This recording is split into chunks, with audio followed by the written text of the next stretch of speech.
In 1893, as America panicked over gold, a fair standard quietly stopped being fair.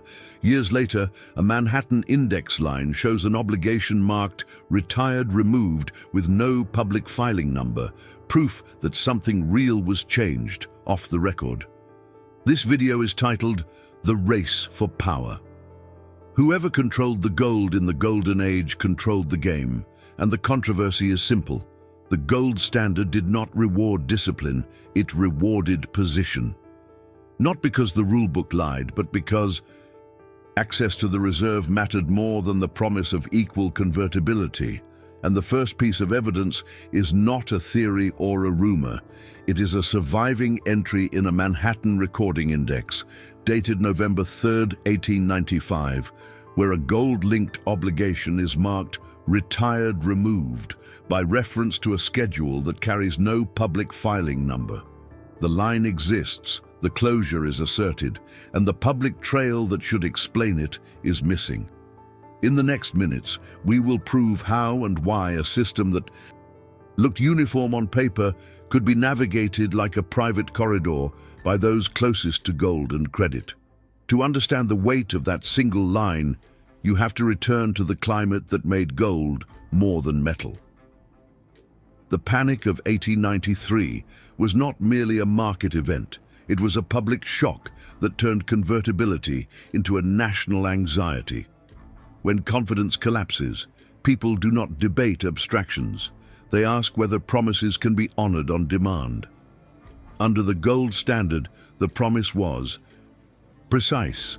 Paper could be converted into gold, but the power was not evenly distributed because the ability to convert or to borrow against gold-adjacent collateral depended on who stood nearest to the machinery of liquidity.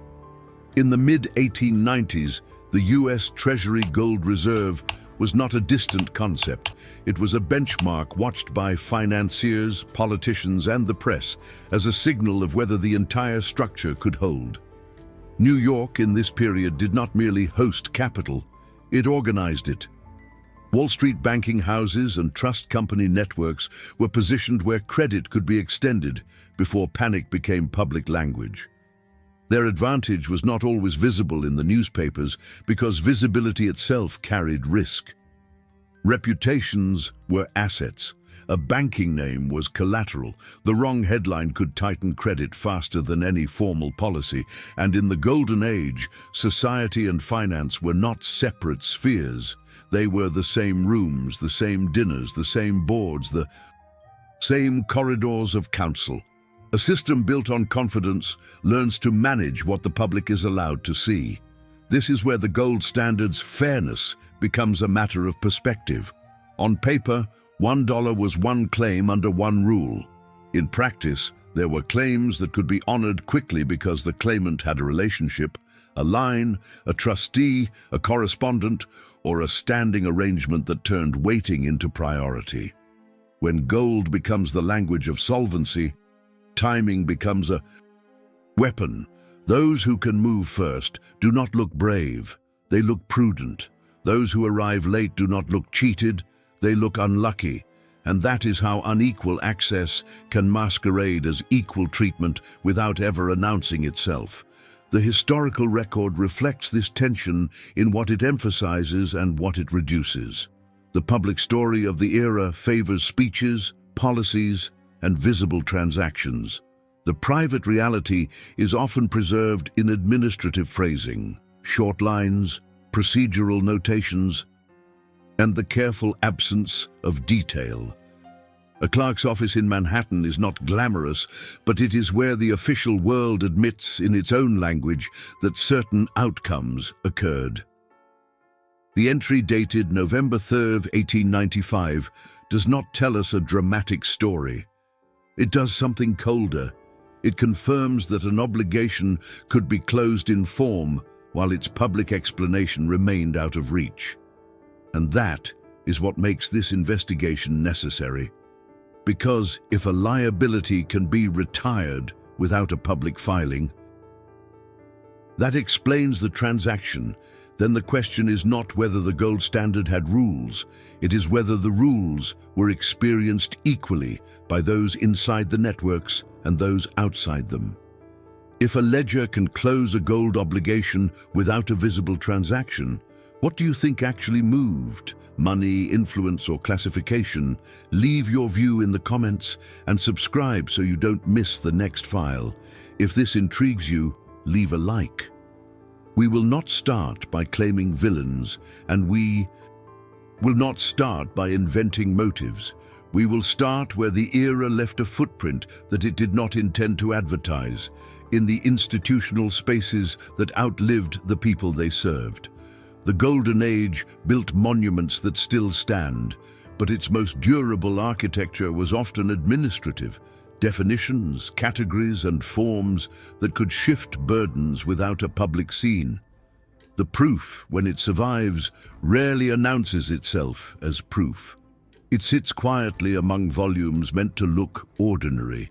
So, as we enter this story, keep one image in mind: a heavy index book in a Manhattan office, its margins worn by routine, a single line under dated handwriting asserting closure. Retired, removed. And beside it, the empty space where a public filing number should have been. On November 3rd, 1895, the kind of proof that rarely survives in dramatic form survives in the most unglamorous place: a line in a public-facing index. Not a speech, not a memoir, not a scandal sheet. An entry that exists because it had to be recorded, and yet reads as though it was written to avoid being understood by anyone outside the room that produced it. The setting is not symbolic, it is procedural. The New York County Clerk's office in Manhattan is where instruments are logged, cross-referenced, and made searchable in the language of the county. In that world, an obligation does not become real when people talk about it. It becomes real when it is indexed. Names, dates, and brief notations are how the city tells itself what exists and what has been closed. The public does not need to understand the terms to feel the effect. Credit decisions, reputations, and disputes move on the assumption that the ledger is faithful. The entry dated November 3rd, 1895 sits inside that culture of faith. Its structure is familiar in form: an indexed reference, a notation of status, and a pointer that should allow the record to be followed. And then, inside that familiar form, a detail appears that does not belong there. The obligation is treated as if it has been concluded. It is marked retired, removed. In the plain administrative language of a county office, that is not an opinion. It is a statement of outcome. Something that existed has been closed, withdrawn, or extinguished in the record's own terms. But the entry does not point where an entry like this is supposed to point. Instead of a clean public instrument number, instead of a filing trail that leads to a recorded satisfaction, a release, a settlement, an assignment, or a formal discharge that can be traced by anyone with patience, the reference points to something that is both precise and unreachable. A private schedule, a schedule described as if it were an annex, an internal attachment, a supporting sheet used by a trustee or a trust department to carry terms that are not meant to circulate. The index behaves as though this schedule exists in the same universe as recorded filings, and yet it provides no public filing number for it. No instrument identifier that would allow a reader to follow the trail through the county's own system. The pointer is not absent, it is present in the wrong format. That is the discovery. Not what it means, but what it is. The entry effectively tells two truths at once. First, that an obligation connected to gold collateral, the language suggests a relationship to reserves, to accommodation, to the kinds of instruments that mattered when convertibility and confidence were currency, was treated as formally closed. Second, that the closure is supported, at least on paper, by an internal schedule, that the public index will acknowledge without giving the public the means to retrieve. The record declares an outcome while withholding the publicly legible path to the document that would normally justify that outcome. What makes this stand out is not that private schedules existed. In late 19th century finance, internal schedules and annexes were common in the management of trust estates. Syndicate arrangements, custodial accounts, and the quiet administration of complex holdings. The problem is the collision of worlds. A county index is a public map. It is not supposed to rely on private rooms to explain public outcomes. When it does, it creates a condition that should not exist in a system designed to be referential, a claim of finality without a public anchor. And because this is Manhattan, that absence is not a romantic gap. It is operational. A missing filing number is not a missing anecdote. It is a missing coordinate. Without it, a reader can confirm that the clerk's office recorded the status change, but cannot confirm the terms, the consideration, the method, or the category shift that produced it. A dispute cannot be fully argued from the index alone. A creditor cannot easily test whether a settlement was paid, assumed, offset, exchanged, or otherwise converted into a different legal form. A journalist can repeat the phrase, retired, removed, but cannot responsibly claim the mechanism because the mechanism in the public system is not there. This is why the entry is more than an oddity. It is a surviving artifact of a boundary. It shows the line between what could be safely recorded and what could not be allowed to become a fully public chain. It shows that the county's record-keeping system, at least in this instance, accepted a reference that behaves like a citation while denying the reader access to the cited material. That is not a theory. That is the literal function of an index, to point. Here it points into a locked room. The phrasing, retired, removed, is itself a small discipline of language. It avoids explanation. It does not say paid. It does not say settled. It does not say discharged upon consideration received, nor does it say converted or assumed. It declares outcome without choosing a story. It performs closure as classification. In the world of clerks and trustees, that matters. The record can treat the item as no longer active without committing the office to an explanation that might invite questions. And the reference to a trust department context, implicit in the idea of a schedule tied to custodial administration, places the entry in the institutional environment that most benefited from controlled visibility. A trust department does not exist to create narratives.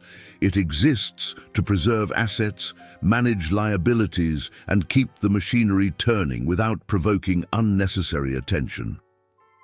When public confidence is fragile, attention has a cost. And in the aftermath of 1893, attention was not neutral. It could become a run, a lawsuit, a reputational fracture, a forced liquidation. The index entry does not describe those risks. It does not need to. It was written in a world where everyone in the relevant tier already understood them. So we are left with a rare kind of proof, not a confession, but a footprint. The footprint says an obligation existed. It was closed. The record acknowledges that closure, and the supporting reference is private in a way the public system cannot follow. That alone is enough to justify the investigation, because if control of gold operated as structural advantage, you would expect to find moments where outcomes are recorded while pathways are narrowed, where the world is told that a liability is finished, but not allowed to see the terms under which it was finished. At this stage, we do not claim who authored the schedule, who benefited, or what was exchanged. We do not need to. The discovery is that the county's own index has preserved a contradiction, an officially recorded conclusion attached to an unofficial citation. It is the kind of contradiction that persists only when it is considered safe. Safe enough to remain as an administrative trace, unsafe enough to prevent ordinary retrieval. And that brings us to the practical question the entry forces upon anyone who reads it carefully. If a public ledger can mark a gold-linked obligation, retired, removed, while pointing to a schedule that cannot be publicly located, then the power in this story will not be found in a dramatic theft. It will be found in the systems that decide what counts as a public record and what is permitted to remain only as a private attachment acknowledged from a distance. The last detail worth noticing is the physical character of the record itself.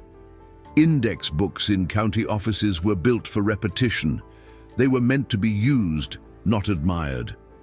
Their authority came from routine, which means this entry did not survive because someone wanted it to be discovered.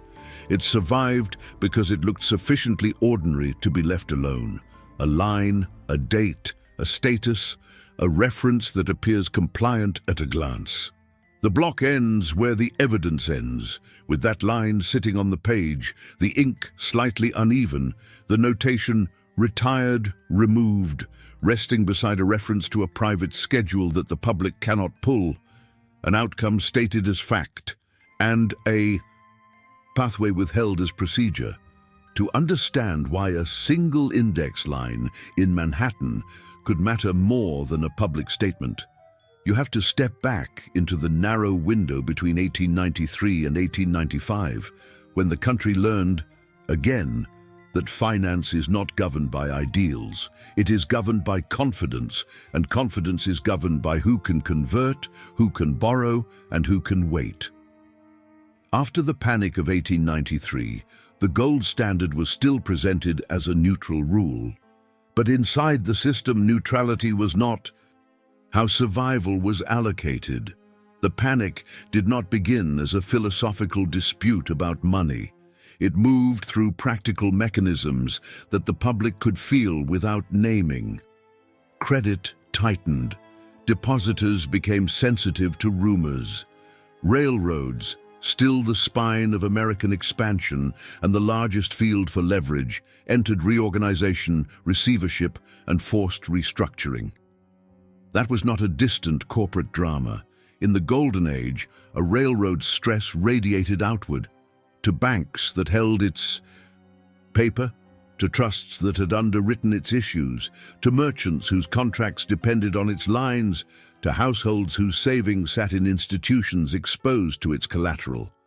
The public watched prices and headlines. Inside New York, institutions watched something colder: liquidity and convertibility.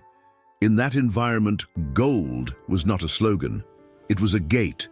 The U.S. Treasury Gold Reserve functioned like a national pressure gauge. When reserves were questioned, confidence was questioned. And when confidence was questioned, the difference between a solvent institution and a dead one became timing. The gold standard promised that paper could become gold, but it did not promise that conversion would be smooth for everyone at once. The promise looked equal in print. The cue was not equal in practice, and the reason was structural. Proximity to reserves and the networks of credit determined who could move early and who was forced to move late. This is where New York banking houses come into focus, not as villains, but as the operators of a system that rewarded position.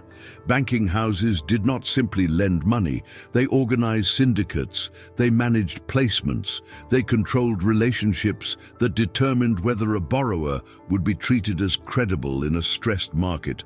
They held the kind of information that arrives before it becomes news. And after 1893, the market treated gold access as proof of institutional strength, not because everyone loved the metal, but because gold was the one asset that behaved like an unquestioned instrument in a world where everything else was negotiable. Trust companies and banks responded to that climate by hardening their behavior, not their rhetoric. They reinforced collateral requirements. They issued margin calls and re-evaluated pledges. They demanded better paper, shorter terms, more reliable security. They widened spreads. They became selective in who could roll obligations and who would be forced to settle. Those actions were not emotional, they were mechanical, but their social consequences were enormous. A borrower could be perfectly viable on a long horizon and still fail in a short one. That is what a panic teaches. Solvency is not enough if liquidity is withheld. And the institutions best positioned to withhold or extend liquidity were those closest to the circuitry of the city. In the mid-1890s, railroad finance circles were not a niche. They were a central theater of American credit. Railroads carried massive fixed costs, depended on continuous financing, and were vulnerable to shifts in demand and confidence. When trouble came, the response was rarely a simple default and liquidation. It was reorganization. It was a committee. It was a syndicate. It was a new instrument issued to replace an old one. Those restructurings were often framed as discipline necessity, but the ability to survive them depended on who could obtain accommodation, who could secure a bridge, an extension, a conversion that preserved continuity.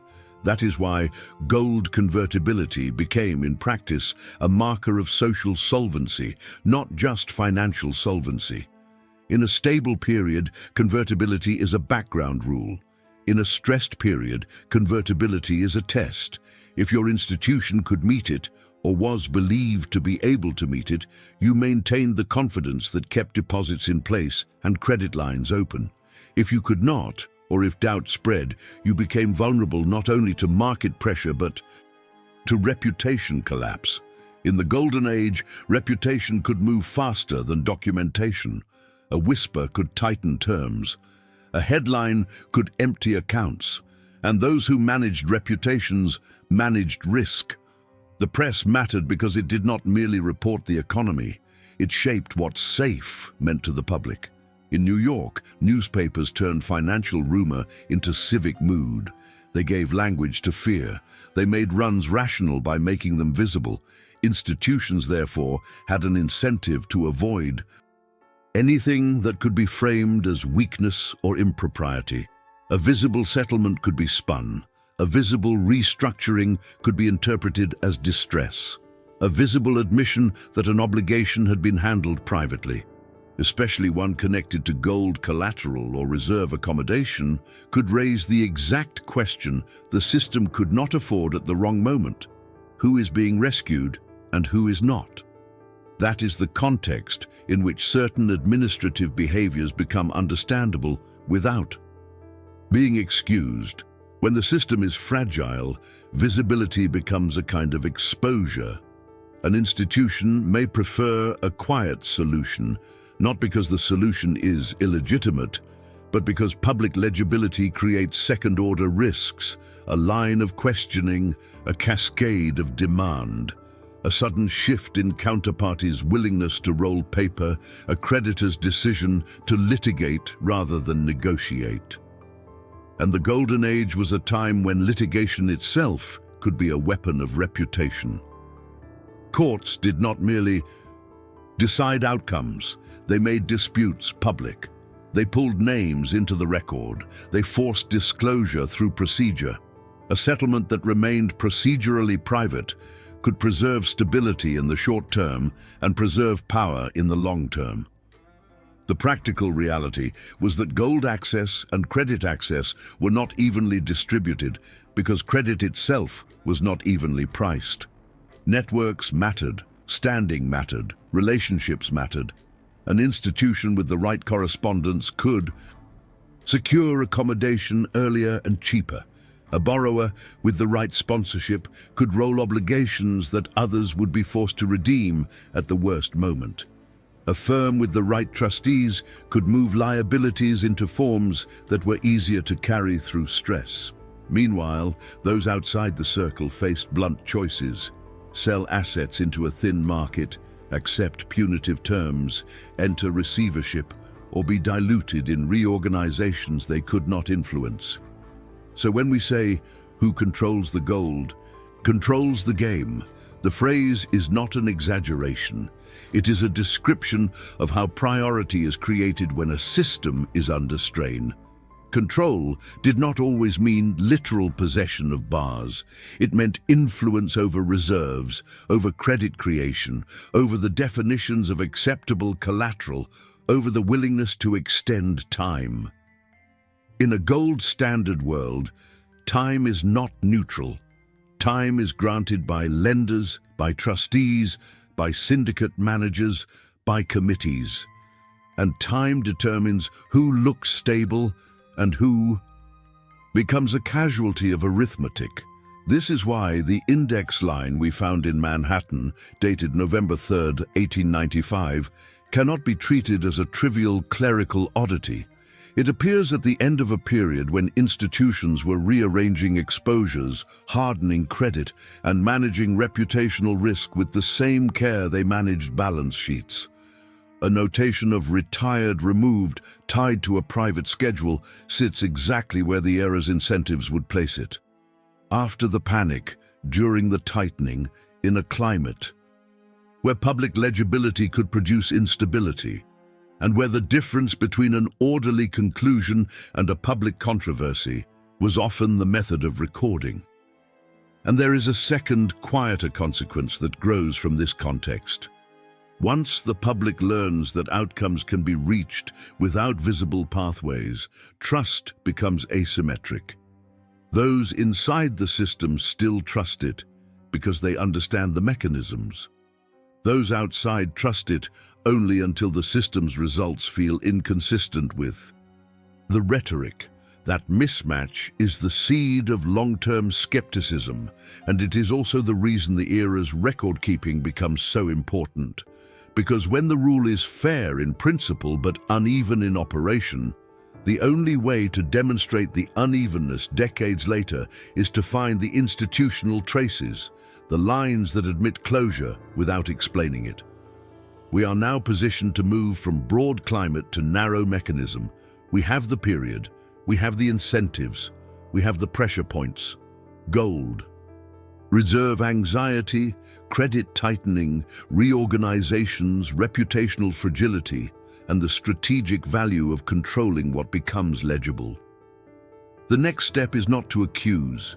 It is to locate the moment where the system stops behaving like a public chain and starts behaving like a curated corridor, where a classification choice is made behind professional doors and then reflected outward as a finished fact. The last image of this block is not a panic scene or a crowd. It is quieter and therefore more accurate. A midtown office building after hours, a law desk cleared except for a folded memorandum, and a ledger entry in a county index that declares "retired removed" while pointing to a schedule the public cannot pull. Because in the Golden Age, power often looked exactly like that, calm on the surface, decisive in private, and final in the record. By February 8, 1895, the question inside certain rooms in New York was no longer whether the gold standard was fair. The question was whether a particular obligation could remain visible without becoming dangerous. After 1893, danger did not always arrive as insolvency. It arrived as a tension. A liability that could be explained slowly was one thing. A liability that could be interpreted quickly by competitors, creditors, or the press was another. The surviving traces suggest that this was the moment when the problem stopped being treated as a balance to be paid and began to be treated as a classification to be managed. The setting, implied by the record, is consistent with how these choices were made in the Golden Age, not in public offices, but through council and committees whose purpose was to prevent public friction. The named locus is a Fifth Avenue law office, the sort of place where the city's formal language was drafted before it ever entered a ledger. The other named actor is a trust company committee, a small group of trustees and council whose authority was not theatrical but administrative. They did not exist to invent outcomes. They existed to decide what the system would call an outcome and which parts of that outcome would become legible outside the institution. What matters here is not an imagined scene of smoke and melodrama. It is the administrative mechanics of a meeting that produces a decision with record consequences. A committee receives a problem, an obligation linked to gold collateral or reserve accommodation, a category of exposure that, in the post-1893 climate, touched confidence. Directly, the committee also receives a constraint. Anything that reads like an ordinary payoff, paid in full, satisfied, settled, can create questions the institution cannot control. Where did the funds come from? Who provided the accommodation? Why was this obligation treated differently from others? Even the appearance of special treatment can be a liability if it becomes legible at the wrong time. So the decision that emerges is deliberately technical. The obligation will not be framed as paid, at least not in the way the public expects to see it. It will be treated as assumed offset by arrangement. That phrase does not deny closure. It provides closure without the public grammar of a transaction. It suggests that something has been accounted for, but it does not invite the reader into the terms. It allows the institution to treat the exposure as removed from the active category, debt payable, a visible line that might be questioned, and place it into a form that can be carried elsewhere, a set-off, an assumption, an internal arrangement that satisfies the institution's accounting and governance needs without becoming a public narrative. This is the essence of the decision. The system chooses to change how the obligation exists rather than prove that it ended by a conventional exchange of money. That is not a dramatic claim, it is a recognizable administrative pattern. When an institution cannot afford a visible explanation, it prefers a form that ends questions rather than answers them. Assumed implies that someone else now carries it, but the identity can remain inside trustee correspondence. Offset implies that it has been netted against something else, but the pairing can remain inside internal schedules. By arrangement implies authorization, but it does not reveal terms. The language is a closure device. The action authorized in the meeting follows naturally. Counsel is empowered to redraw the paper trail, not to forge reality, but to reframe it in a way that is compatible with institutional survival. In a Fifth Avenue law office, that would mean drafting or revising instruments so that the visible record contains only the minimum necessary assertion of status, while the operative detail is displaced into attachments and schedules used by a trust department. The decision does not require a lie, it requires a controlled distribution of specificity. The public sees that an obligation has changed state. The institution retains the terms. The boundary between public and private becomes the mechanism of risk management. There is a reason this approach fits the period of 1893-1895 so closely. After the panic, credit was not merely money, it was permission. Permission to roll a note, permission to maintain a pledge, permission to avoid being forced into liquidation or receivership. Those permissions were granted through networks, banking houses, trust departments, council, committees. In a world where the press could turn a technical event into a confidence shock, committees learned to treat visibility as a variable. This is why convertibility became social solvency, because people were not only watching who had gold, they were watching who appeared to have uninterrupted access to it. Anything that disrupted that appearance could change counterparty behavior, which could change an institution's fate. The committee's decision to treat the obligation as a classification event, assumed, offset, arranged, also functions as a defense against the most predictable danger, creditors who might test whether they were treated equally. If an obligation is publicly paid, creditors can ask whether the payment preference violated norms or agreements. If an obligation is assumed or offset, the question becomes technical and slower. It migrates into documentation that is harder to litigate quickly and harder to explain in a headline. The decision buys time. And in a liquidity-driven system, time is not an accessory, it is the currency. The consequence in the real world is immediate and structural. Once the obligation is redefined, the institution can remove it from the category that is most visible in ordinary record-keeping. It can be carried in a trust department file rather than in the public chain. It can be referenced by schedule rather than by instrument number. It can be closed in the index without producing the kind of public filing that would typically anchor a closure.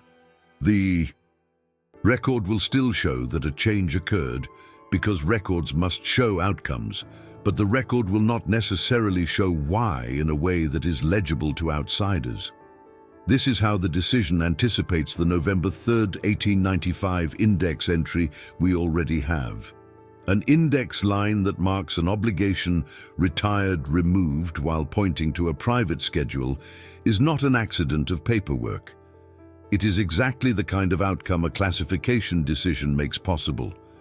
The committee decides, council drafts, the trust department implements, and the county office receives only what it needs to receive, enough to mark a status change, not enough to illuminate the mechanism. And it is important to note what this decision is not. It is not, at least at this stage, proof of illegality. It is proof of institutional preference, a preference for controlled legibility, a preference for outcomes that cannot be easily contested by those who do not have access to the same rooms. In the Golden Age, power did not always present itself as force. It presented itself as procedure, quietly, formally, with signatures and committee minutes that could be filed away rather than argued in public. The final consequence is reputational as much as it is financial. By choosing classification over demonstration, the institution protects the story it must tell the world. Stability. It preserves the appearance of clean closure. It avoids the kind of public transaction that can be reframed as distress. It keeps alliances intact by keeping the mechanism unattributed, and it reduces the likelihood that the press, rivals, or creditors can reduce the event into a simple accusation. The obligation becomes a technical matter, and technical matters are easier to bury under the dignity of paperwork. This block ends with a concrete image because in this era, decisions are not remembered by their speeches, they are remembered by their artifacts. A committee room in a Fifth Avenue office, the kind with heavy doors and a long table, a short memorandum prepared for trustees, a council's authorization written in restrained legal language, and somewhere downstream, a clerk's index line that will one day state the outcome in plain ink: retired, removed, while pointing calmly and without apology toward a private schedule that the public was never meant to see. The decision made in early February 1895 could not remain a decision.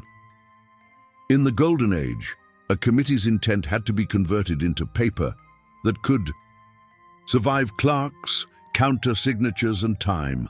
Otherwise, it was only a preference spoken inside a room. By April 22, 1895, that conversion appears to have occurred in the form that mattered most, a shift in language that changed where the obligation lived, and therefore who could see it, trace it, and contest it. The object here is not a sensational document. It is an instrument shaped to look routine, a trust indenture amendment drafted to be compatible with county recording practice. That compatibility is the key detail. County offices were built to index what was presented in recognizable form. They were not built to interrogate what was intentionally displaced into attachments. A careful amendment could therefore accomplish something powerful without ever appearing dramatic.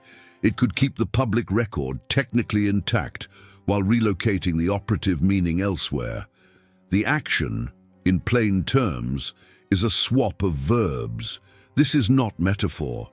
It is the actual method by which liabilities move through a paper system, where an obligation would normally be framed in the familiar language of repayment or redemption. The amendment substitutes language that implies closure without the public mechanics of closure, set-off, assumption, exchange into new instruments. Each term carries a different legal posture, and each has a practical consequence for record visibility. Repayment is legible. It invites the question of funds. Redemption is legible. It invites the question of price, timing, and who received value. Both tend to generate public anchors, satisfactions, releases, recorded discharges that connect the end of the obligation to an event that can be described as money moving. Set-off behaves differently. It does not require a public transaction in the same way because it frames the resolution as internal netting, one obligation balanced against another, one claim offset by a counterclaim or an arrangement of accounts. The mechanism can be real and yet remain structurally hard to narrate from the outside because it is embedded in a pairing that may be documented privately rather than in a single public instrument. Assumption behaves differently as well. It changes the identity of who carries the obligation without necessarily producing a public payment. The obligation can be treated as no longer belonging to the original path that outsiders expect to follow. The question becomes, assumed by whom, under what terms, and with what security? Those answers often reside in trustee correspondence and schedules rather than in a clean filing. Exchange into new instruments is the most elegant displacement of all because it allows continuity of value without continuity of the same record trail. The old obligation is not paid in the public sense, it is transformed. It becomes something else, a substituted certificate, a reissued note under different covenants, a claim folded into a new structure with different indexing logic. The Golden Age. This was not exotic. It was ordinary in reorganizations and trust administration. What becomes unusual is when the exchange is crafted to remove the event from the line of sight of the most common public pathways. This is why an amendment is the right vehicle. An amendment can declare that certain obligations are now treated under revised terms, and it can do so while referring readers to attachments for detail. Those attachments, schedules, annexes, internal lists, are where specificity goes to disappear without being destroyed. The county record may show that an amendment exists. It may even include a summary of the change. But it is not required to carry the full operational story, and often cannot. The county's function is to record, not to expose. So the alteration is not the creation of a false outcome. It is a deliberate relocation of legibility, a liability that was once expected to travel through the public chain, instrument number, satisfaction, discharge, now travels through a corridor that the public can recognize but cannot enter. Amendment language that gestures toward completion while directing the real terms into private schedules and trustee annexes.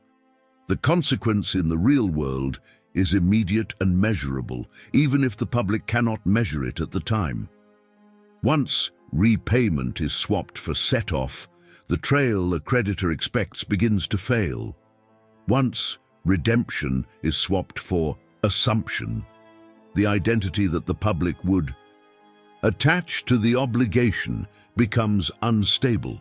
Once the obligation is framed as an exchange into new instruments, the obligation stops being the same object in the eyes of record-keeping. It becomes a successor, a transformed claim, a reclassified exposure. And reclassification is the point. The liability does not have to vanish. It has to stop being traceable through the familiar route.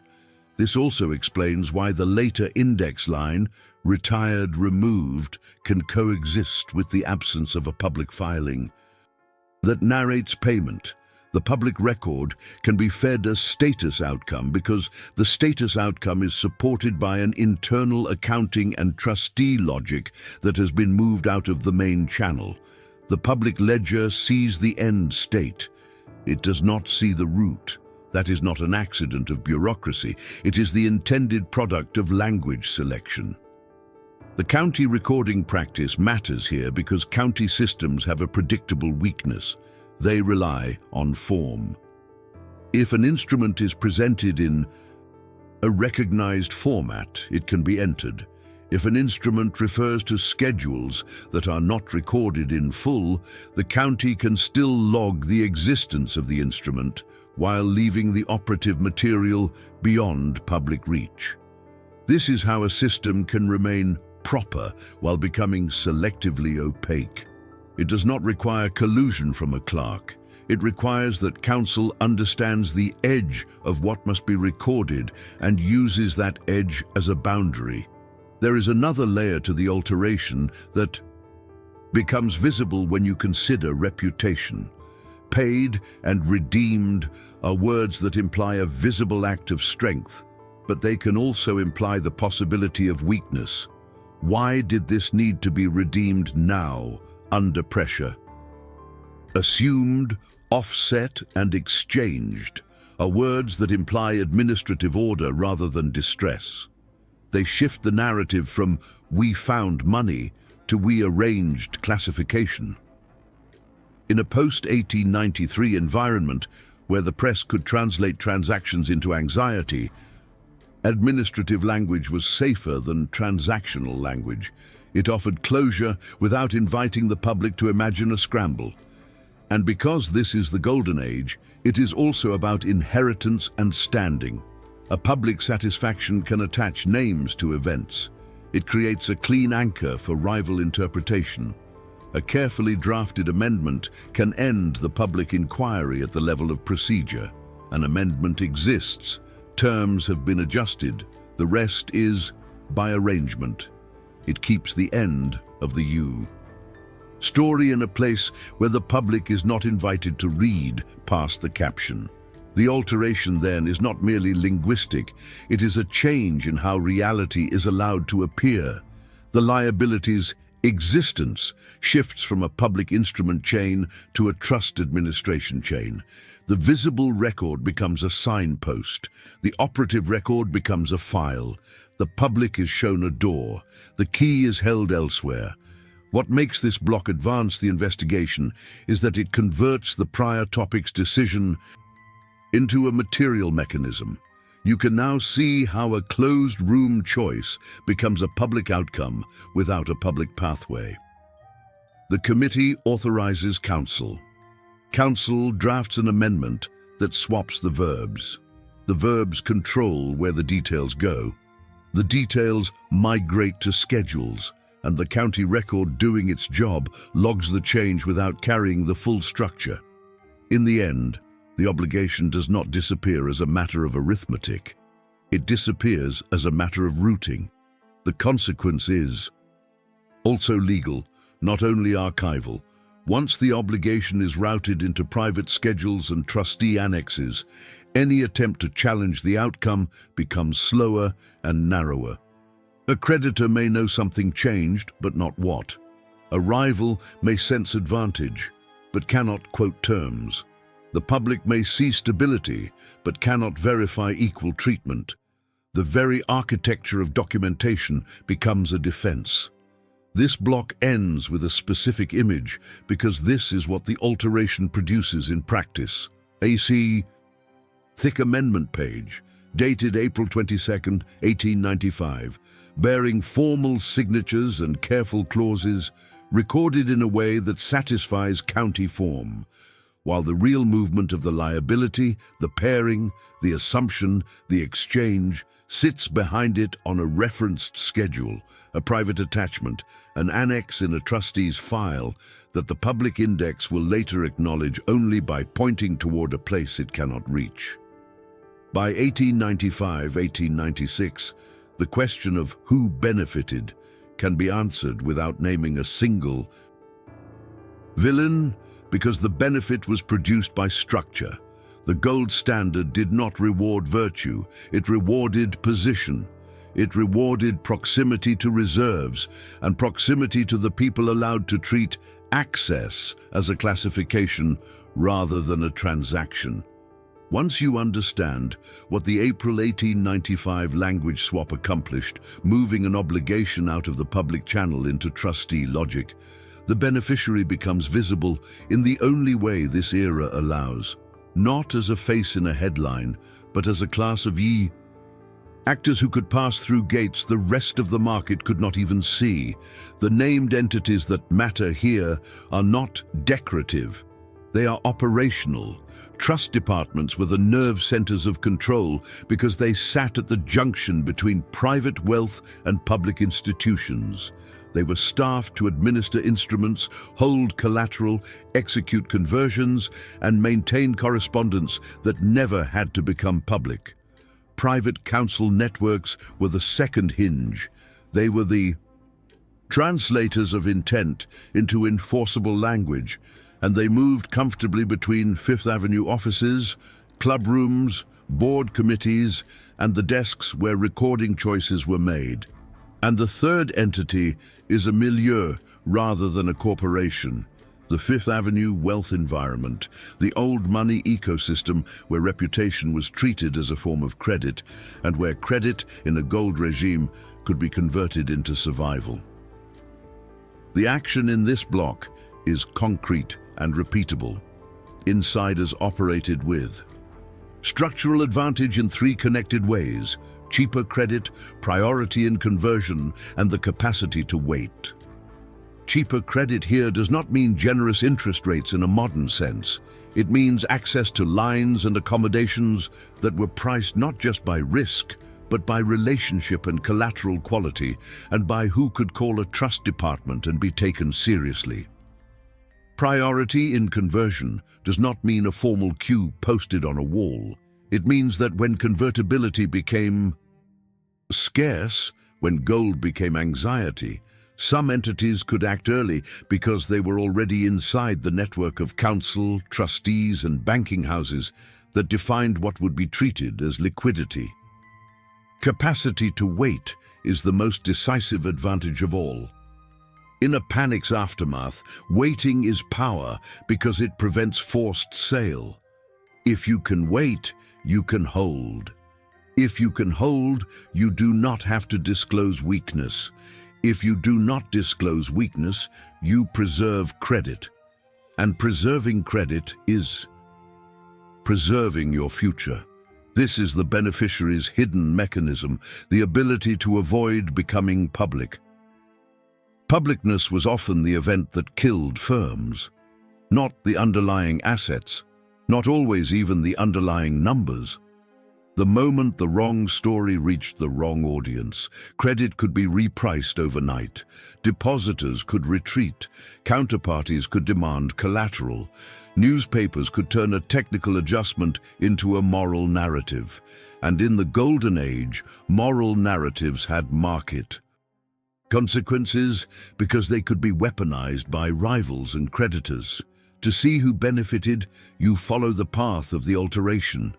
Once a liability is reclassified through trustee language, set-off, assumption, exchange, its resolution can be administered within a trust department without producing an ordinary public trail. That means the beneficiary is any actor whose position allows them to close exposures without inviting public explanation. It includes those who could move obligations into schedules, those who could accept an arrangement without requiring a public term sheet, and those whose solvency was treated as a social premise rather than a contestable fact. The action becomes visible in small, sober behaviors. A trust department receives an amended instrument and treats the obligation as no longer belonging to the original category. A council drafts the documentation so the county record receives the minimum necessary form. A banking house extends accommodation under terms that do not need to be explained to strangers. A counterpart accepts a reclassification rather than demanding a public payoff. Each act is administratively normal. The combined effect is not normal. It produces unequal survival, and once unequal survival is produced, the consequence is measurable in holdings and influence. The beneficiary preserves holdings because they do not liquidate at the bottom. That is not an emotional claim. It is mechanical. Forced liquidation transfers assets. If you are forced to liquidate, you become the seller when sellers are punished. If you are not forced to liquidate, you can become the buyer when prices collapse. The gold standard, in practice, amplified this difference because access to reserves and credit determined whether you were forced. The public story presented the system as uniform. The lived system distributed timing advantages: who could convert, who could borrow, who could endure calls. This is why the phrase "arrived early" matters. In a panic's wake, there is always a line. The line is not just at a bank teller's window. It is the line of who receives accommodation first, who rolls their obligations, who can satisfy collateral demands without selling, who gets to treat the crisis as a temporary inconvenience rather than a terminal event. If you hold the gate through trust administration, counsel networks, and reputational credit, you arrive early. If you arrive early, you stabilize yourself and destabilize others, because liquidity is not infinite and confidence is not evenly distributed. The outsider's experience is not that they were immoral or incompetent. It is that they were late by design. They faced higher costs because they were priced as unknown or exposed. They faced stricter terms because they lacked the networks that allowed discretion. They faced sudden calls because their liabilities remained legible and therefore targetable. They were forced into receivership not because their assets vanished, but because their time vanished, and time vanishes fastest for those who cannot negotiate classification. This is the crucial consequence of beneficiary structure. It preserves not just wealth, but reputation. A Fifth Avenue household or an old money circle does not only protect dollars, it protects narrative continuity. If your exposures can be resolved through private schedules, your public story remains clean. If your public story remains clean, you keep access to clubs, boards, committees, and underwriting relationships. That access becomes future credit. The beneficiary therefore gains twice, once in preserved holdings and again in preserved standing that keeps future accommodations available. The effect can even be institutional. Trust departments that successfully manage delicate obligations gain prestige and more business. Counsel networks that demonstrate discretion become more central. Banking houses that avoid public embarrassment preserve their ability to syndicate and lead. The beneficiary is not a single actor. It is the ecosystem that becomes stronger when the public cannot see what it is doing. In a system that relies on confidence, invisibility is not merely concealment. It is a form of governance. None of this requires theatrical conspiracy. It requires ordinary coordination among entities that already work together. In the Golden Age, the lines between legal work, trust administration, club relationships, and financial accommodation were not separate realms. They were a single circuit, and the beneficiary is whoever sits inside that circuit, because they can convert uncertainty into paperwork rather than into panic. There is a final detail that anchors this beneficiary logic to the record you already have. When the Manhattan Index later marks something "retired removed" while pointing to a private schedule, it does not merely confirm closure. It confirms that closure happened in a way that privileges those who can operate through private files. An outsider cannot. An outsider has to close obligations in the open, where terms become legible and therefore contestable. An insider can close them through structure, where the terms remain inside the trustee's world. The tension resolved in this block is simple and harsh. The gold standard did not merely measure wealth, it measured access. The beneficiary was the class of actors who could treat access as procedure. The preparation for what comes next is equally concrete. If this structure benefited insiders, it also created a risk. If the mechanism ever became legible, if the public could see how liabilities were moved and who had priority, confidence would not just wobble, it would break. And that is why the next trace we have to examine is not another victory, but a protective reflex. The way institutions react when the possibility of exposure comes too close. The image that closes this block is not a dramatic scene. It is an ordinary one that carries the whole era's truth. A trust department clerk sliding a thin file into a cabinet marked correspondence, while outside, a smaller firm sells assets at a discount to meet a call it cannot delay. Two worlds operating in the same city, in the same year, under the same fair system, but separated by a gate that most people were never allowed to approach. In 1896, the most fragile asset in New York was not gold. It was confidence, and confidence was not an abstraction. It was a pricing mechanism, a social verdict, and a legal weapon all at once. After the panic of 1893, people learned to watch the Treasury's reserve figures the way they watched the weather, because a run did not need a fire to start. It needed a rumor with the right timing. In that climate, any arrangement that made a liability disappear without a visible transaction did not merely create suspicion. It threatened the system's ability to keep operating without being interrogated. The risk begins with the way the story could be. Read by the wrong audience, a trust department and a council network could treat an obligation as a matter of classification, but the broader public would not. To a newspaper, to a creditor, or to a rival banking house, retired, removed with no public filing, would not look like technical elegance. It would look like a private settlement. And in the Golden Age, private settlement was a phrase that carried its own danger. It implied unequal treatment. It implied access.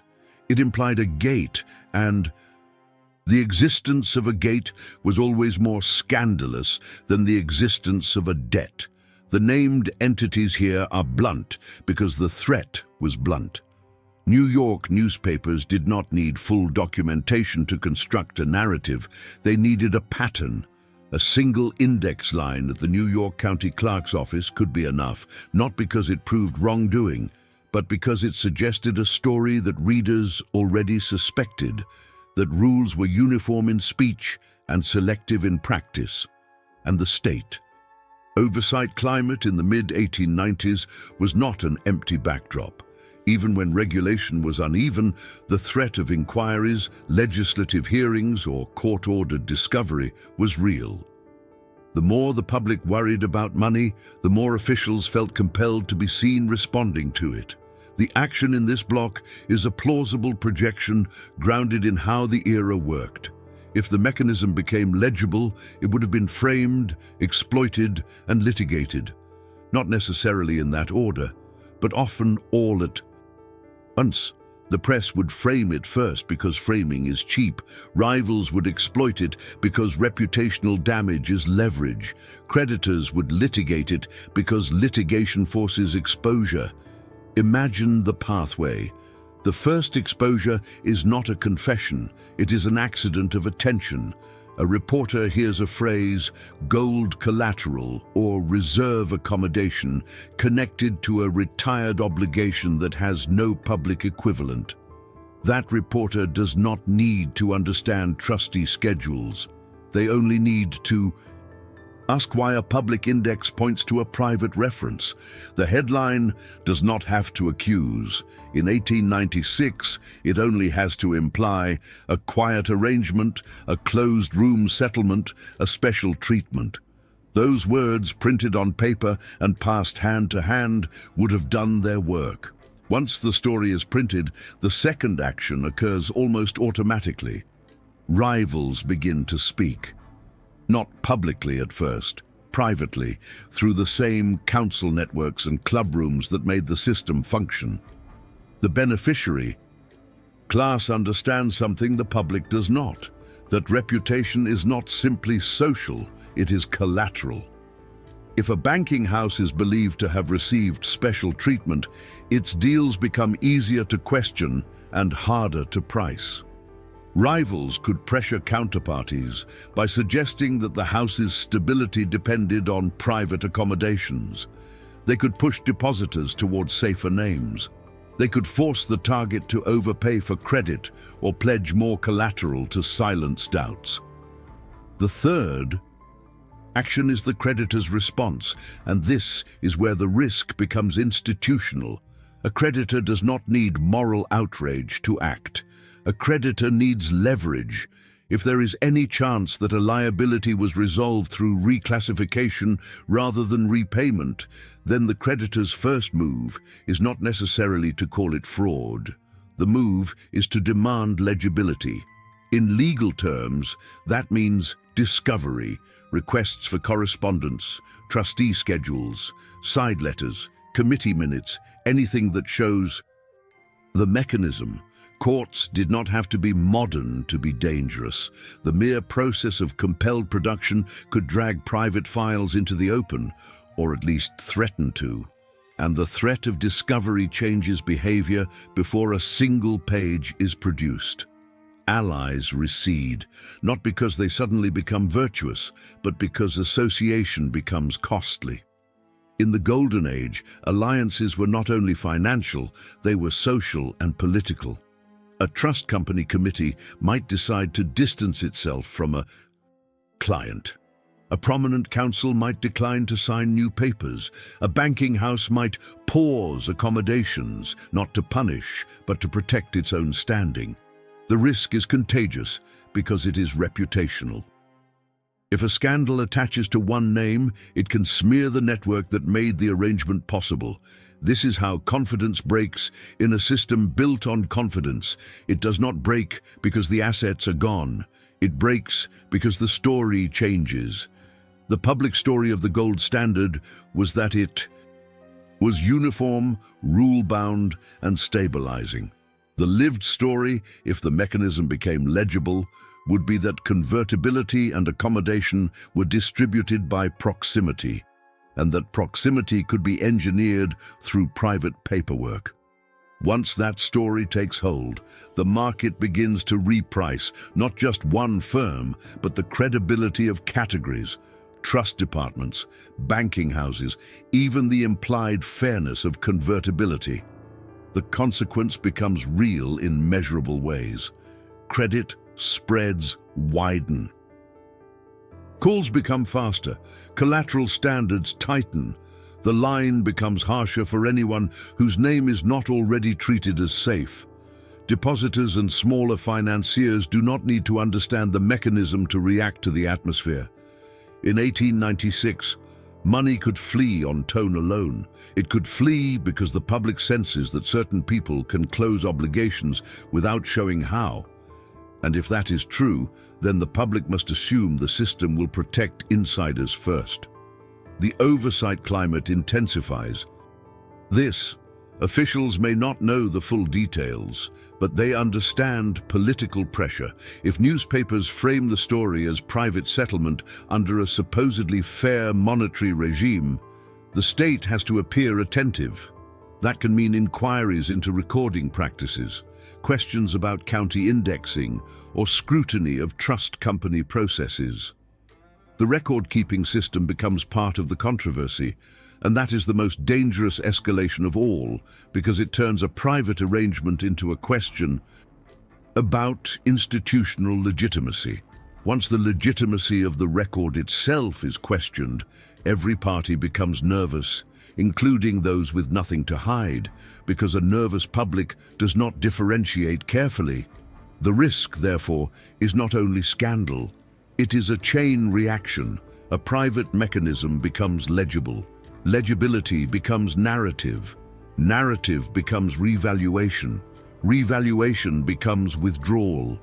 Withdrawal becomes litigation. Litigation becomes forced exposure. Forced exposure becomes rupture, financially, socially, and politically. In that sequence, the original question, how an obligation moved, almost becomes secondary. What matters is that the public learns the gate exists. That is why the system's response, when risk rises, is not to clarify.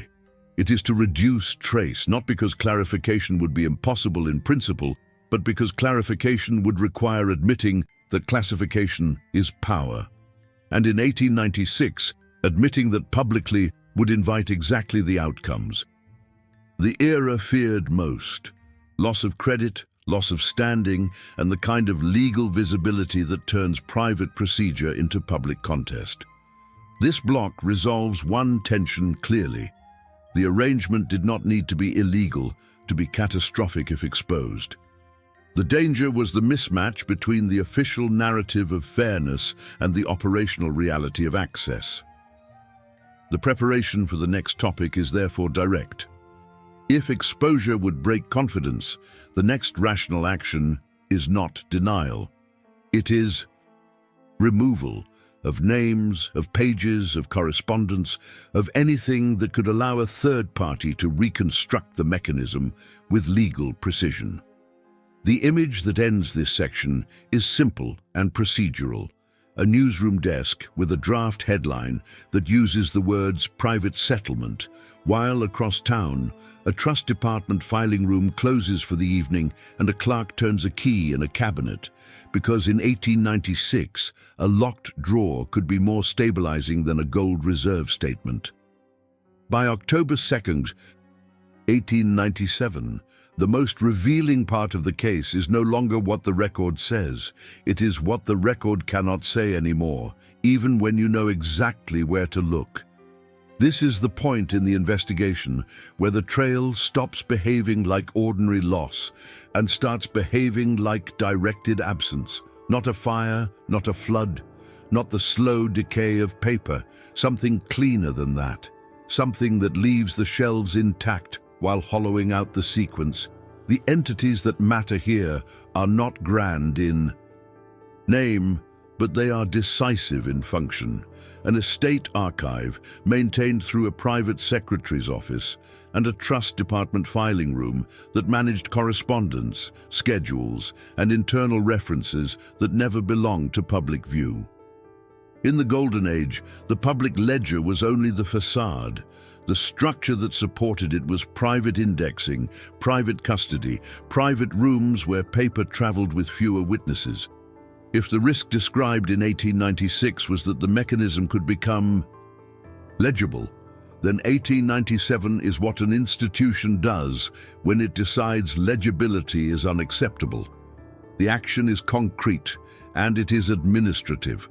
It begins with retrieval.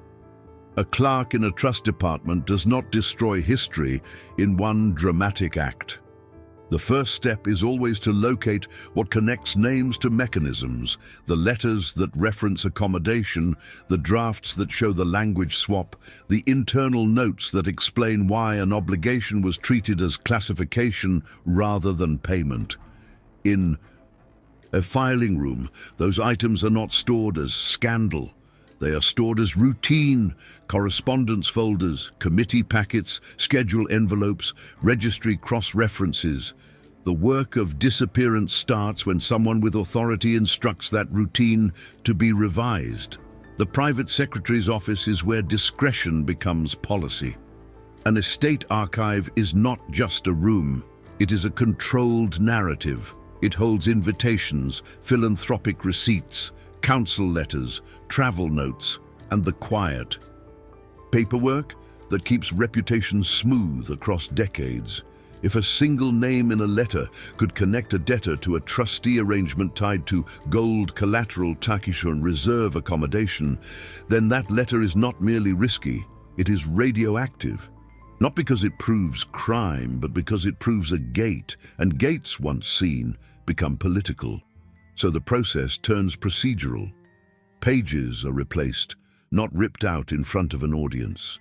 A carbon copy that should exist is missing from the expected place and appears, if it appears at all, in a different folder with less specific labeling. A letter that should have a reply has none, and the absence is too neat to be natural. A committee packet's cover sheet references attachments, but the attachment list is incomplete, and the numbering on the remaining pages suggests something once sat between them. This is the signature of document cleaning. Continuity preserved on the outside, continuity broken inside. In the trust department filing room, the effort is quieter still. A folder can be reclassified without leaving a public footprint. Closed, concluded, retired, inactive. These words can be used as labels, but labels do not have to map to reality. A file can be removed from a general cabinet into a restricted cabinet.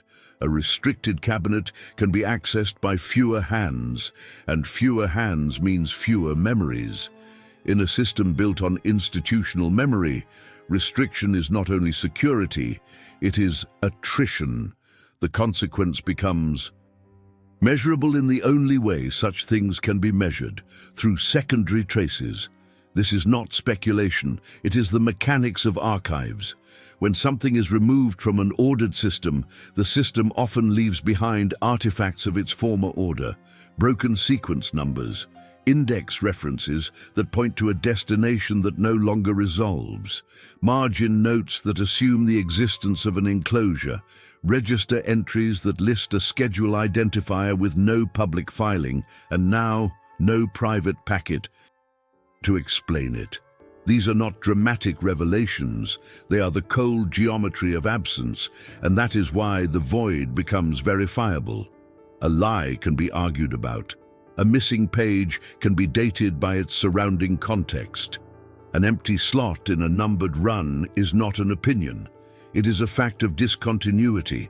The surviving fragments do not tell you what was removed, but they tell you removal occurred, and they tell you it occurred in a way consistent with controlled handling rather than random loss. The estate archive shows the same behavior, but with a different motivation. An estate's concern is legacy, inheritance, reputation, how the story reads to heirs, to society, to history.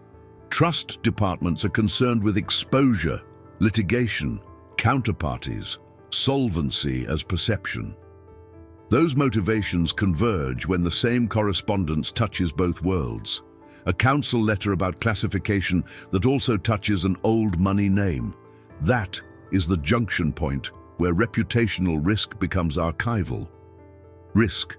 There is an institutional logic to why 1897 is the year this hardens. The worst heat of the panic era has passed, but the memory of fragility has not. Markets and newspapers have learned what to look for. Oversight climates have matured into suspicion. A system that survived 1893 and its aftershocks understands that stability is not only liquidity, it is narrative control. The more the public discusses gold and confidence, the more dangerous it becomes to leave paper that can be reassembled into a single readable chain. What remains, therefore, is not a story, but a pattern of gaps. You find a reference to a correspondence file, but the correspondence is incomplete. You find an index line that implies a schedule, but the schedule is not where it should be. You find a numbering sequence in a trust packet that jumps as if a page once sat there and no longer does. You find a marginal notation that assumes an enclosure, C attached, yet nothing is attached. Each of these on its own could be dismissed.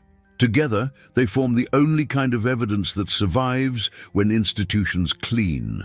Evidence of removal rather than evidence of content. This disappearance also produces a practical consequence that reaches beyond the archive. It hardens the hierarchy of who can challenge what. If the connecting tissue is gone, a creditor's discovery request becomes less precise. If the names are removed, a rival's attack becomes easier to dismiss as insinuation. If the mechanism is no longer legible, even an honest investigator is forced to speak in conditional language. In a system where power is partly the ability to demand proof, removing proof is not just defensive. It is strategic. The tension resolved in this block is clean. The danger of exposure described in 1896 is answered in 1897, not by argument, but by absence. The system does not refute. It curates. And this sets the stage for what comes next. Once a file becomes a verifiable void, the remaining clues are no longer full documents. They are anomalies, mismatched stamps, values that do not fit the expected coupon or fee, signatures placed where an annex should be, instrument numbers that skip as if something was rerouted. The next step in the investigation is not to find what was removed, because removal has already done its work. The next step is to interrogate what survived by accident or by design. The closing image is physical and plain. A filing room at the end of a corridor, a cabinet drawer, shut with a soft click and a folder label that still exists, while the pages that once justified it have already been replaced. The first thing to understand about an inconsistency in a late 19th century record is that it rarely appears as a confession. It appears as a refusal. The paper refuses to align with the system that produced it. Dates that should agree do not. A number that should proceed in sequence does not. A figure that should match a known coupon logic does not. These are not interpretive problems. They are mechanical problems, the kind that only exist when a process has been bent. The specific conflict that survives here is narrow enough to be named and stubborn enough to matter. A set of stamps that place the same instrument in two different administrative moments, 1896 and 1897, without offering a clean explanation for why. A document bears a clerk's received mark consistent with 1 year, while a notarial acknowledgement or witness attestation points to the other. In an ordinary filing life, that can happen with delayed recording, with represented copies, with an office backlog. But what makes this conflict refuse to fit is that the surrounding details behave as if the mismatch is doing work. It does not broaden clarity, it narrows it. The entities involved are not glamorous. They are functional roles that governed what became real in the record. A recording clerk in a Manhattan office and a notary or witness whose signature and seal turn private paper into admissible paper. In the Gilded Age, those roles were not merely bureaucratic, they were gates. When a clerk receives an instrument, assigns it a place in a book and stamps it, the system is saying, this exists in the public pathway.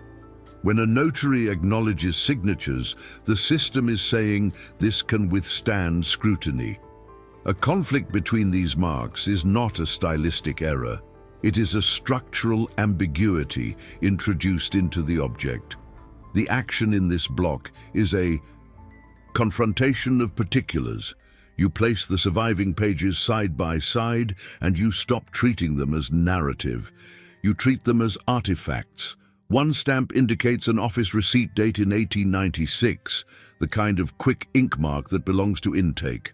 Another stamp or seal suggests a 1897 acknowledgement, an attestation that belongs to formalization. In a clean file, these moments would align: intake, acknowledgement, recording, indexing, cross-reference. Here, the sequence blurs, and the blur matters, because it changes what a third party can demand. If intake occurred in 1 year, but acknowledgement in another, what happened in between? Was there a revision? Was there a substitution? Was a page removed and reattached later? The record does not answer.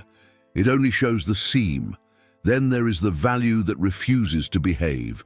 The instrument references an amount associated with what earlier entries described as a gold collateral reserve accommodation. Yet the figure on a surviving note does not harmonize with what an expected coupon, fee, or accrual would suggest for that month. In ordinary bonds, you can predict the rhythm of money. In accommodations, you can predict the rhythm of fees and margins. The mismatch here is not that the number is unknown. It is that the number is incompatible with the kind of obligation it claims to be, unless something has been converted. This is where the earlier alteration becomes relevant without being repeated.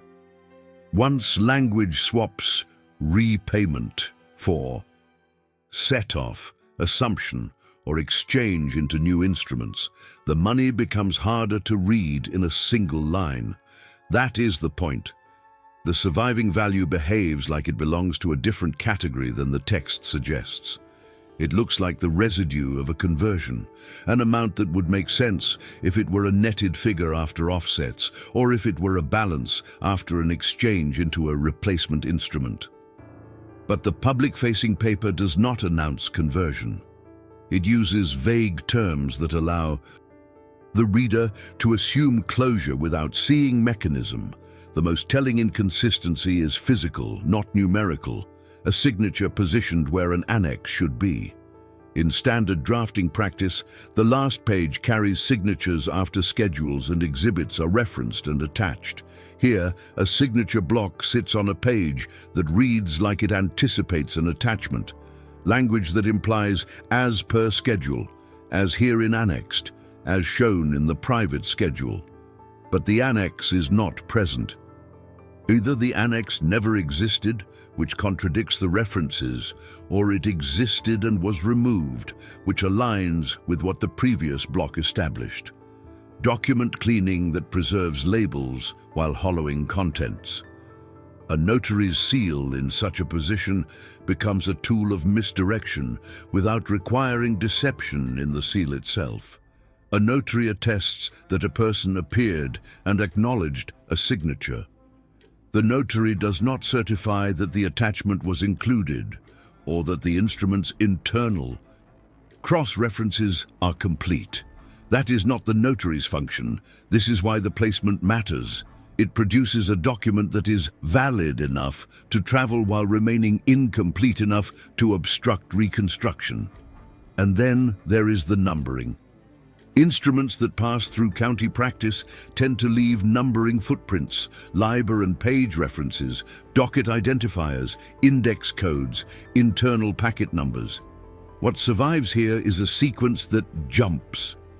A clerk's notation references a prior instrument number that does not resolve.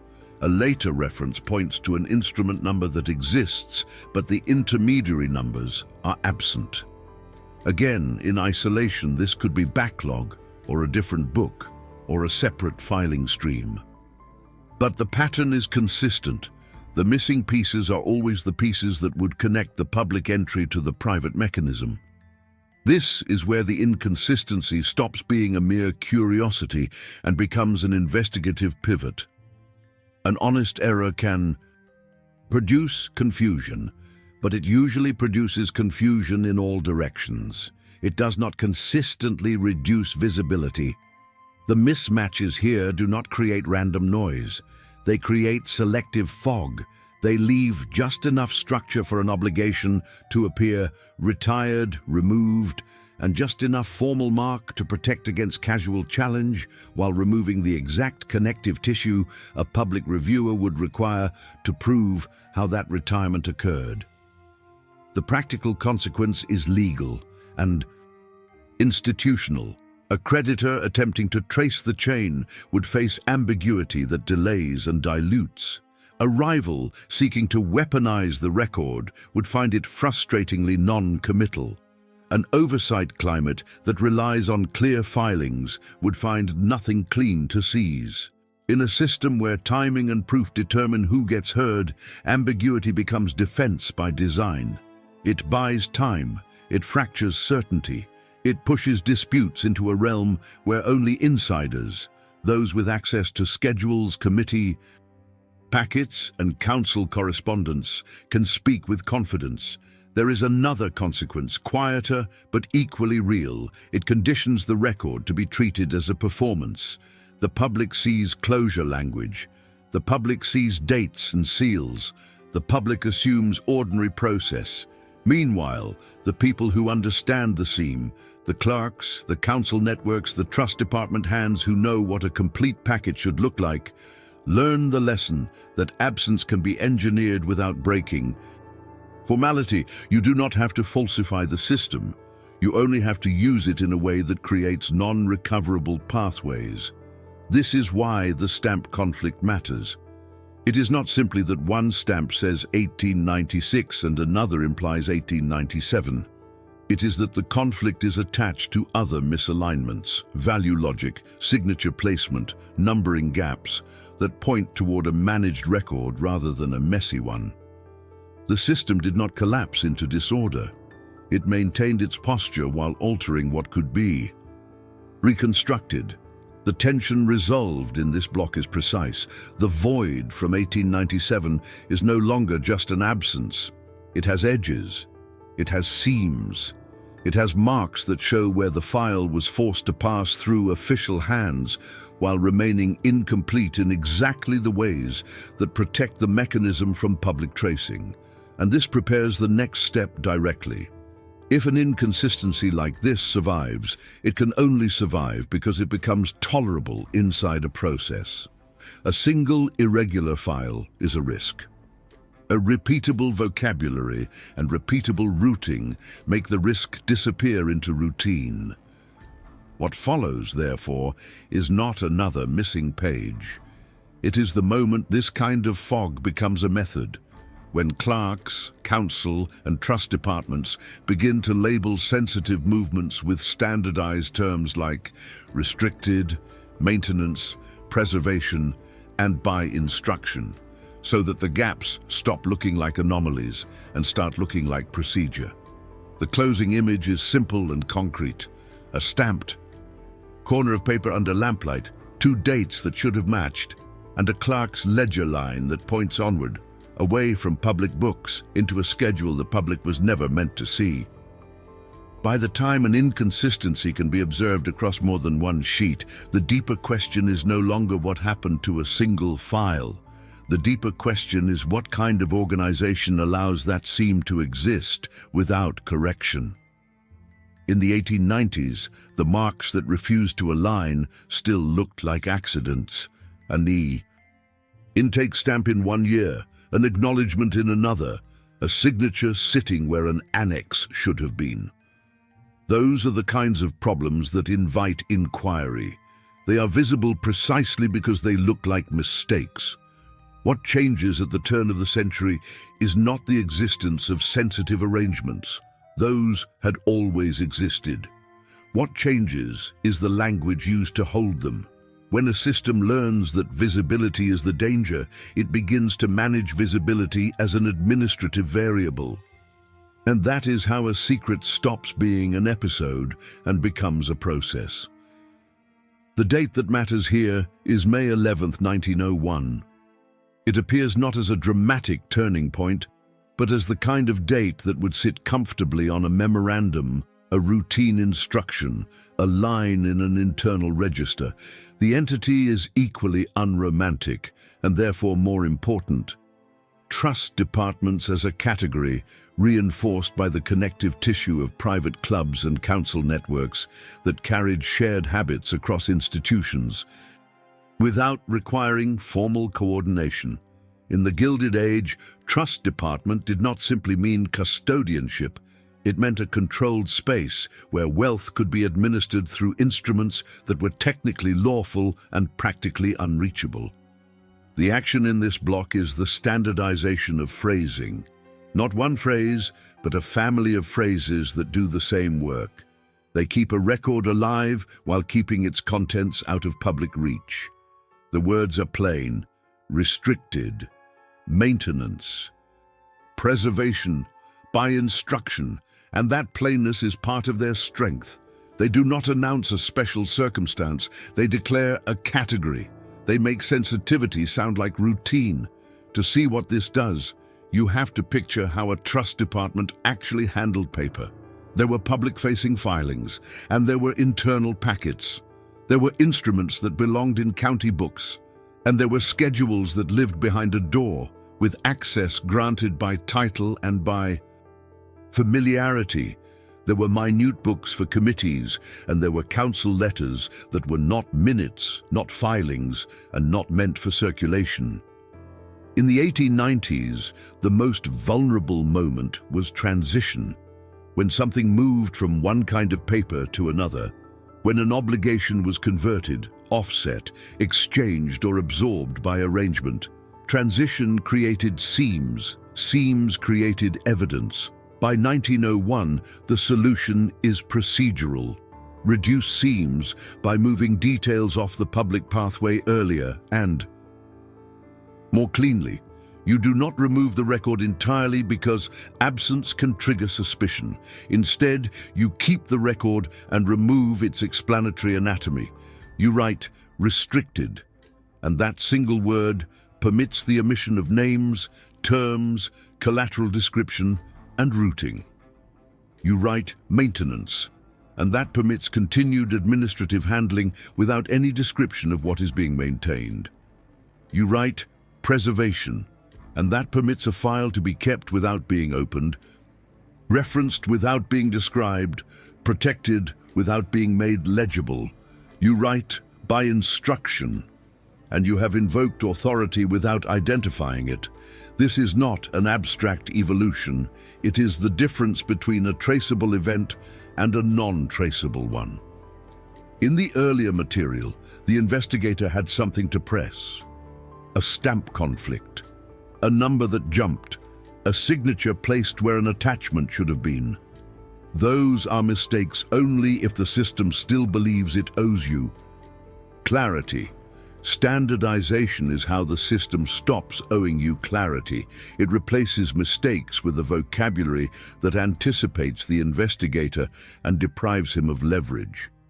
In practice, the vocabulary operates like a split screen. On one side, the public registry can still show that something was retired, removed, satisfied, or closed.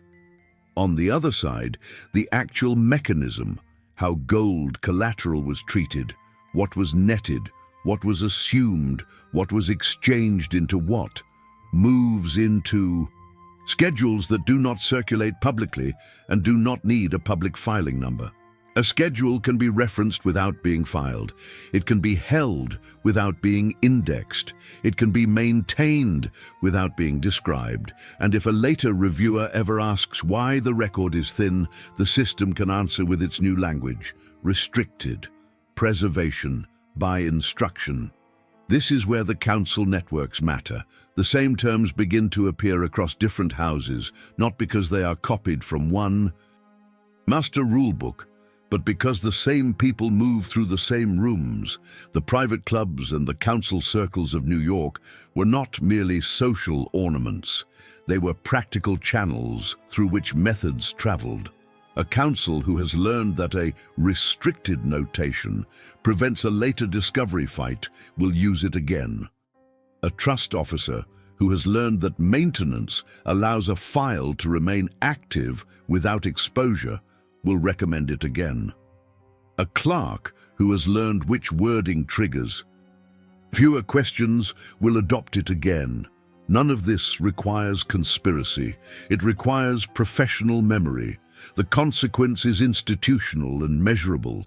Invisibility becomes replicable. The earlier record had seams because it was forced to improvise under pressure.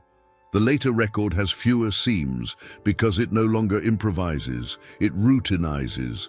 The system builds a set of authorized evasions that remain within the surface rules of record keeping while hollowing out the public's ability to Reconstruct economic truth that has legal consequences. A creditor seeking clarity must now pierce not a single anomaly, but a whole category of administrative designation. A court can order production of documents, but it cannot order existence. If the operative terms were placed in a private schedule that never entered the public route has nothing to produce. The file can be referenced, the transaction can be real, the obligation can be converted, and yet the public-facing chain remains clean enough to withstand casual challenge. It also has social consequences, which mattered in the Gilded Age more than many modern observers admit. Reputation did not depend only on solvency, it depended on the appearance of solvency and the absence of legible favoritism. If the public could see that gold access operated as a gate, it would become a political argument, not merely a financial one. It would move from counting houses into newspapers. It would provoke questions about fairness and about whether the Treasury Reserve existed for the public or for a network. In that climate, the safest record is not the most accurate one. It is the one that cannot be easily argued against. This is the institutional moral of normalization. When the vocabulary of restriction becomes routine, the boundary between record-keeping and governance dissolves. The record is no longer merely an account of what happened. It is a tool for managing what can be said about what happened. And by 1901, the system has learned to do this with a pen rather than with an eraser. A gap produced by erasure is suspicious. A gap produced by procedure is ordinary. There is a final, quieter consequence that will matter for the next stage of this investigation. Once restricted becomes a category, it survives technological change. You can microfilm a restricted register, you can digitize a preserved file, you can publish an index that references a schedule. None of those acts resurrect the content that never entered the public chain. They only modernize the surface layer of the same controlled architecture. So the tension resolved here is not whether the mechanism existed, it is how the mechanism learned to hide in plain administrative sight. The language becomes the lock, the process becomes the door. And once the door is built into routine, future access becomes a question of permission, not evidence. The closing image is concrete.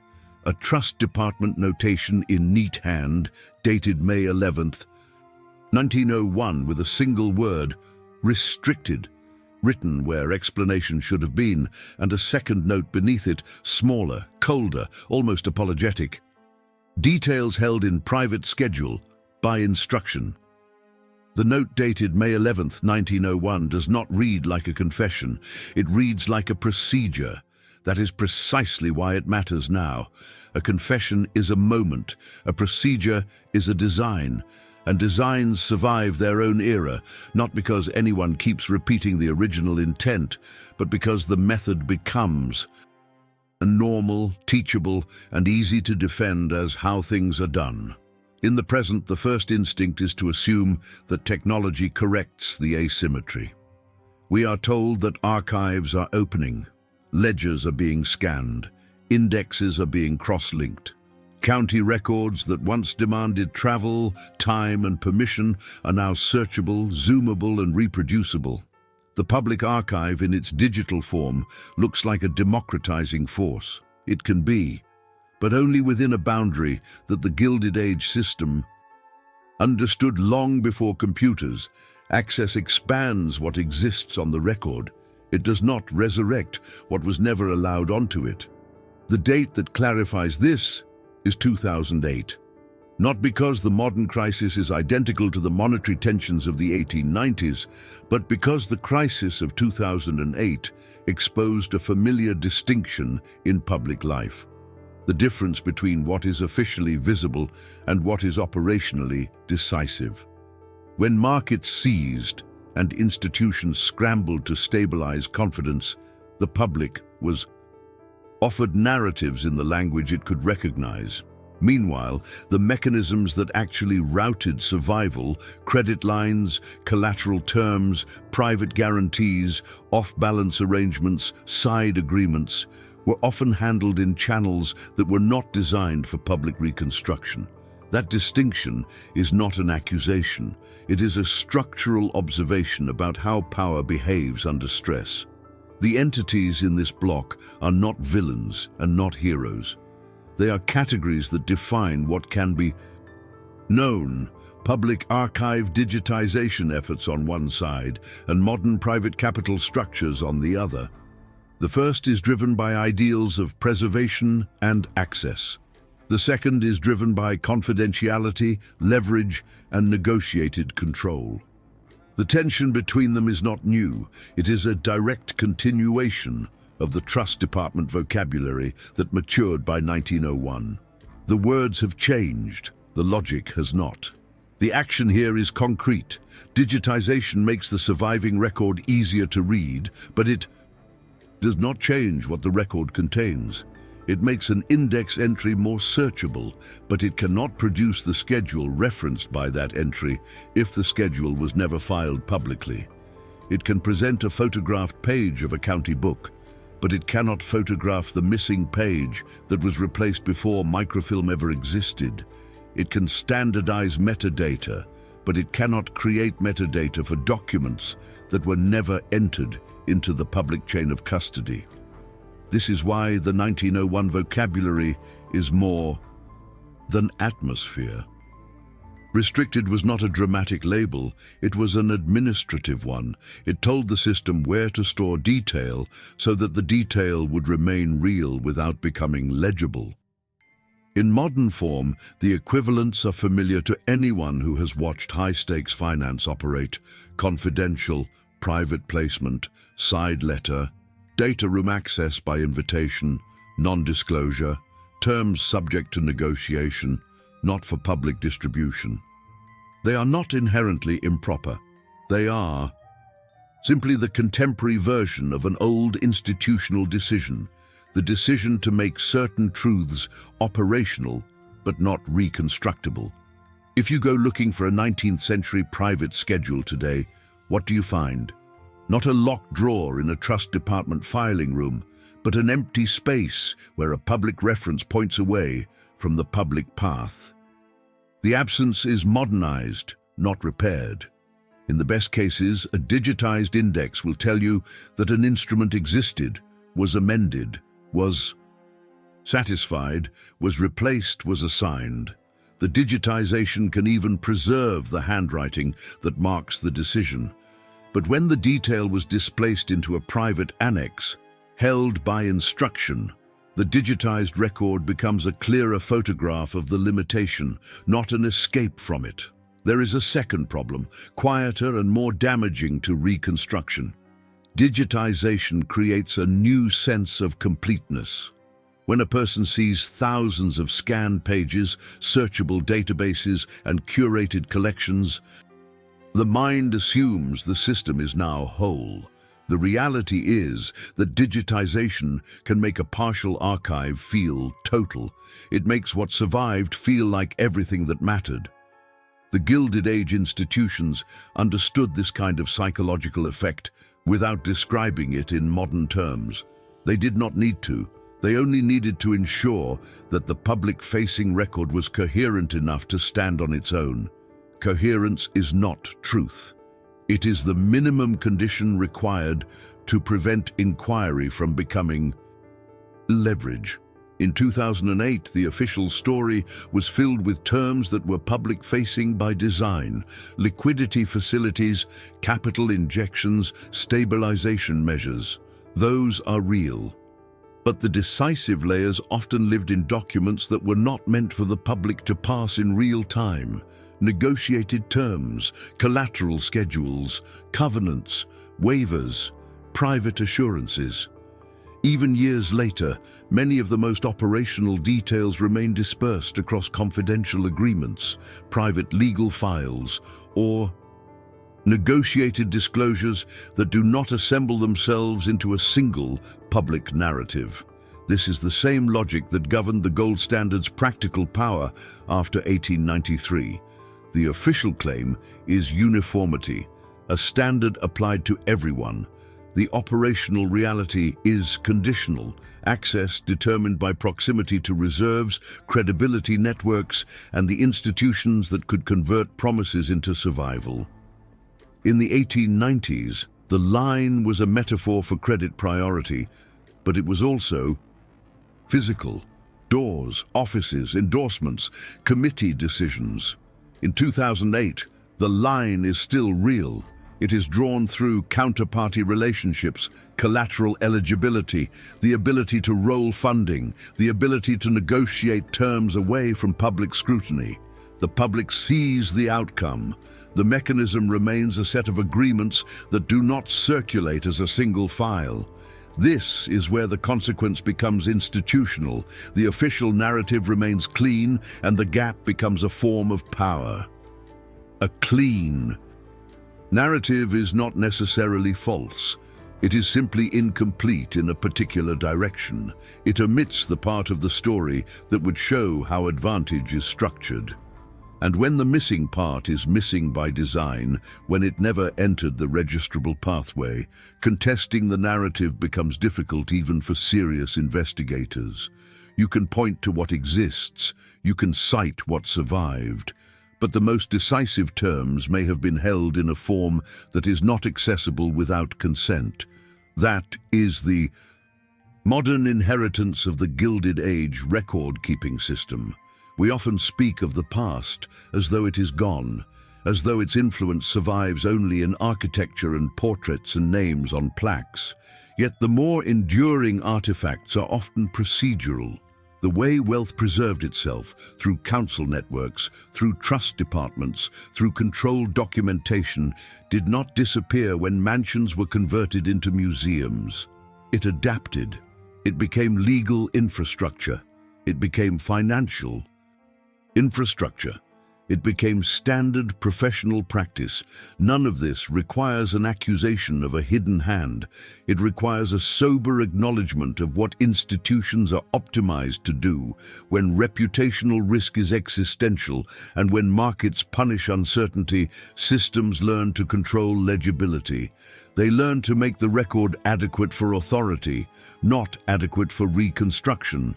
They learn to satisfy the requirements that matter most, the ones enforced by insiders, courts, and counterparties, not the ones imagined by the public. So the present connection is not that 2008 was the same as 1893. The present connection is that both moments reveal a hierarchy of visibility. In both moments, what is legible to the public is not identical to what is decisive behind closed doors. And digitization, for all its genuine value, does not abolish that hierarchy. It sharpens the boundary around it. The block ends with a concrete image, not a slogan, a modern web interface displaying a digitized county index from Manhattan, the entry crisp and searchable, the handwriting enlarged to the point where you can see the pressure of the pen. The line reads as it always did: retired, removed, satisfied, followed by a reference that leads nowhere public. See private schedule. You can click everything that exists. You cannot click what was never entered. And the screen, bright and clean, becomes the contemporary version of the 1901 notation. Access, not resurrection, setting the final stage for what the institution can truthfully claim and what it never had to record at all.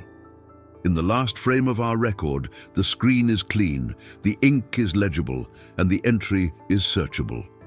Retired. Removed. See private schedule. A modern interface built to widen access ends by pointing you back toward what access can never reach. The document does not lie. It simply stops where the system trained it to stop. By January 1st, 1910, that training had matured into something quieter than a scheme and sturdier than a habit. It became administration, not the administration of truth, but the administration of legibility. The named entity in this story is not a single bank, not a single man, not even a single trust company. It is the record-keeping system itself, county offices, trustees, and the elite council networks that taught institutions what could be safely written, what should be moved, and what must remain elsewhere. Because debt in these halls rarely vanishes. It changes its clothing. It is converted into a new instrument. It is reclassified under a different heading. It is displaced into a schedule that is real, but not public. It is recast in legal language that sounds final while preserving the underlying obligation as structure. A line item disappears, and in its place emerges an arrangement: set-off, assumption, conversion, exchange, terms that do not announce themselves as erasure, but function as a relocation of visibility. That is the action we can state without embellishment. The obligation survives by being rewritten into forms that do not circulate where ordinary verification occurs. What looks to the outside world like a settlement is often the result of documentation being made compliant with reputation rather than compliant with public reconstruction. And the consequence is not only financial, it is institutional. When visibility becomes political, satisfaction can be an administrative outcome rather than a transparent economic event. The archive is not merely a witness, it is a stage and at times an instrument. This is why the Gilded Age remains so instructive, not because its scandals were larger, but because its methods were refined. It was an era of Beaux-Arts certainty on the surface and procedural discretion underneath. Doors closed softly, papers were filed precisely, and what needed to persist did so, often without ever needing to defend itself in daylight. So we end where the investigation began, with a record that survives and with a trail that does not complete itself. If the record is curated, the absence is also evidence, just written in a language most people never learn. Leave your thoughts below. Every perspective helps illuminate what history tried to bury. And subscribe so that you're here when the next sealed door finally opens. If this story resonated with you, let us know, because it tells the algorithm these forgotten halls are worth exploring again. And if you're willing to step deeper into the shadows, the next chamber awaits. The corridor narrows, the light thins, a clerk's stamp dries in place, a ledger is returned to its shelf, not slammed, but set down with the weight of routine, and somewhere behind the public catalogue, behind retired, behind removed, behind C private schedule, another file remains intact, not because it was protected by secrecy alone, but because it was protected by procedure. Some secrets survive only because those who feared them left no one to tell the truth.